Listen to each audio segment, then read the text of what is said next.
You were the other day. What did I say? I love white people. Wouldn't I have to dislike white people in order to be racist? Sir, I think you're racist against black people. Well, that's just ridiculous. And I reject it on principle. Welcome, everybody, to the Sir Darrell Radio Experience.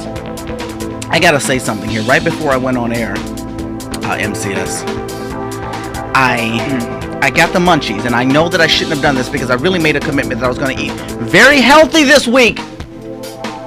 But I got the munchies, and I had a little bit of my batter left. I make these protein chicken style nuggets, and I make them from scratch, which is a lot less expensive than trying to buy. Some of these meat substitute products that you purchase are rather expensive, but I make these from scratch, and I made them, and they came out of the deep fryer right before I went on air. So I said I'll just bring them into the studio with me. I have a question. Well, I don't. Not yet, please. Oh. And I think I should show this to the listeners. I'm gonna hold this up to camera A, because look at how beautiful this is. I'm jealous because I can't see this. Well, you will. I'm gonna put it up on the website, I think. Okay. There are various style nuggets. There are various shapes.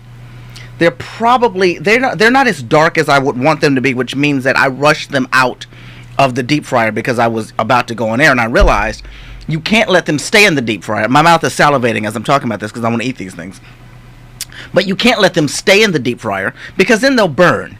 You also can't just take them out too early. So I was on the verge of running back in here and saying, MCS, handle the show for a couple of minutes. But I got it.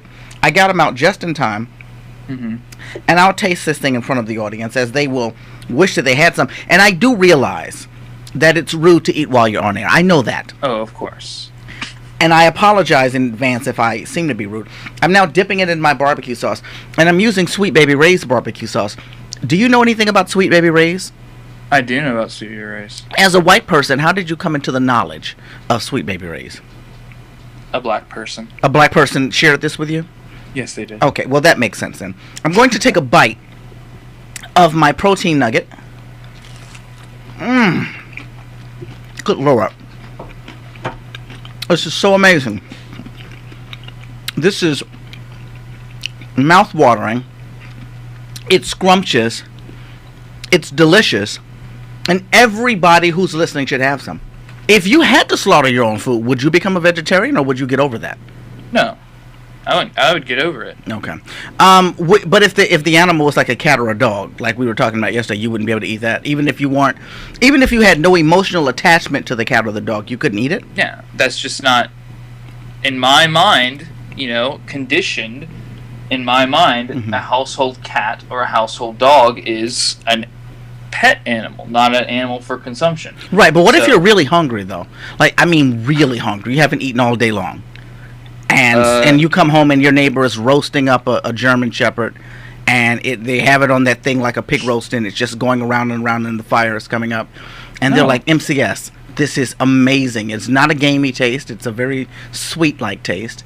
Have some shepherd leg. Would you be able to have that? Some thigh meat? No. What the if only shepherd I'll eat is shepherd's pie, which is not dog. What if they just took the meat and they sauteed it into like a stir fry with nice leafy vegetables and broccoli and cauliflower and things like that? Would you be able to eat it then? I might eat it if they didn't tell me what it was, but if I knew what it was, I would not know. What about dog pot pie? Could we get you into eating something like that? Again, if I didn't know what it was and I was tricked, then maybe. But if I knew, then no. I'm going to put my protein nugget down for a second. I do have one piece left, but there's a story I got to get into. Immigrants from Mexico are returning back to Mexico because of our sour economy. Now, blame who you want. You can blame Barack Hussein, the long-legged Mac Daddy Obama. You can blame George Bush, which a lot of people seem to love doing.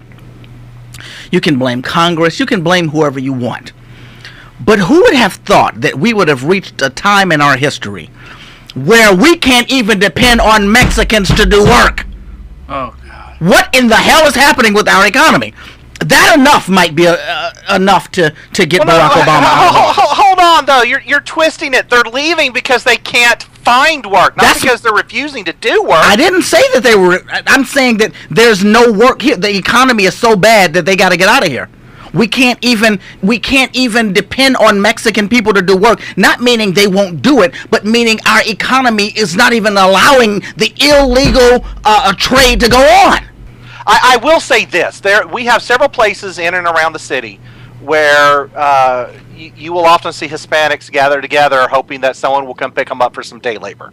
And I assume most of those are illegal. I don't know that for a fact, but it's just an assumption. So if I were to get... But I haven't seen a reduction in the number of people at those meeting places. If I were to get a truck that said naturalization and immigration, and I just rolled through there really, really fast, how quickly do you think that crowd would disperse? I mean, that's a way to tell, right? Policia! Could we do that? Can we paint that on your car just to test it out? No, or can not I get on you? my car. You're not touching my Pontiac. Okay, well, wait a minute. Can I just get like one of those things that stick on the side of the car? No. I'm not having that on my car. You're not willing to participate in this experiment at all? No, not at all. Your experiments have a deadly side effect, which usually results in the person doing the experimenting getting killed. No, you're talking about the time that I tried to have you go through Harlem with a shirt that says "I hate black people." You're still holding a grudge against me for that? Yes. It would have gotten me killed. No, black people are. You're trying to say black people are so civilized that they can't handle a joke? That's what you're trying to say. You mean so uncivilized, Daryl? Did I say civilized? What did I say? Yeah, you said civilized. Well, you know what I mean. So if you're just tuning in, people, we're trying to tackle this problem of our Mexicans leaving in droves because they're not able to find work here in the United States. For employment advertising. Hi, ma'am. How are you today? I'm fine. How are you? I'm fine. Question: do you do display advertising as well as the classifieds, or are you only in the classified section? No, we can do display advertising. Okay. Maybe you could help me out here. I represent a group of very prestigious El Paso Texans. And we're having a bit of a problem. I don't know whether or not you've heard, but a lot of people south of the border are flooding back into Mexico because there's a lack of work here in the United States. And we're looking to either place a print ad or display, we need to have a nice ad that people who might be reading your paper from across the border will start coming back. Because some of my clients are not able to get some of their standard gardenings done, some household needs, things of that nature. It would depend on Again, if you're just tuning in, people, we're handling a very serious problem that's happening here in the United States. That actually are pretty popular over in Juarez as well as over here, and you might do well to advertise in just those. Okay. The only thing I can suggest is, put together what you want the ad to say, and email it in with any graphics or anything else that you're looking at, and I can, put together some pricing for you, to take a look at. All right, that's no problem, and I don't think pricing is even going to be an issue, so that's great. Are there any restrictions on, of course, we're not going to use any profanity or anything like that, so I don't even mean vulgar, but is there any, since we're going to be marketing this to people who are in other countries and people who may not be taking the traditional route into the United States, are there any restrictions on what we can say?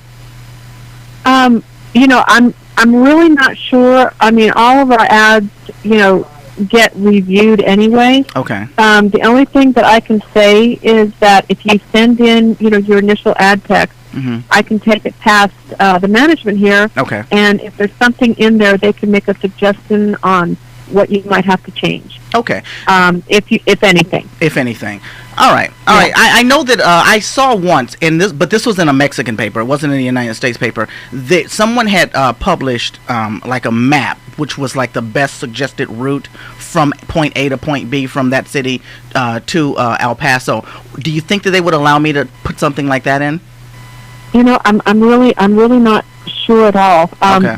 The best thing to do is, send me in what you would like what you would like to have. Okay, all And right. then I can take it to, the management and say, I have a customer, this is what they would like to print. Yeah. Would this be all right? And they'll say yes, or they'll say They'll no, say or they'll say no, but you can change this and this, and then we would say yes. Okay. Yeah, gotcha. So- Okay. All right, that's fine. I just know that, like, a lot of like I said, I represent a group of very prestigious families, and they are hurting right now simply because they are having to do, like, their own gardening and clean their own houses and things like that, which think they're not really used to. So we're trying to more or less create a larger campaign to get some of our workers back. So You've got men who have no clue how many kids they fathered or who even their kids are. Yeah. You can see a scenario in which that would happen here. And it happens so much right now. I don't know, Alan, I don't know what your circle is. I don't know whether or not you know a lot of young people right now, but that is the scenario for a lot of people. People sometimes freak out about me, and they just go on and on and on about how wonderful of a father I am, and I do this or that. And I'll be honest, it makes me cringe a little bit. Not because I'm so humble. I am humble, but that's not why. That's not why it makes me cringe. It makes me cringe that we live in a society where we expect so little of men that what I do is considered abnormal. And I admit it is abnormal, but I'm disgusted that it's abnormal. It is unfathomable to me how people can have kids and just walk away from them like that. I can't wrap my brain around how that happened. That's what happened to my father. I can't imagine it. I just cannot imagine, and that's the prevalent reality, though. That's more of the norm. What I do, which is nothing but raise my child like if I were a female, if I happened to have a vagina, no one would look at me in any weird way. Like, what I was doing is slightly abnormal. But because I don't, I'm considered a hero, and that's insane. Especially in the black community. Wow, I got to give a hand to Daryl. What does that hand for, Antibert? Before I accept it, I need to know whether or not I've just been insulted. No, that was like a moment of clarity. I actually got a little goosebumps. That was I love how great. you have to ask if you're being insulted. Well, because with Antibert, you never know.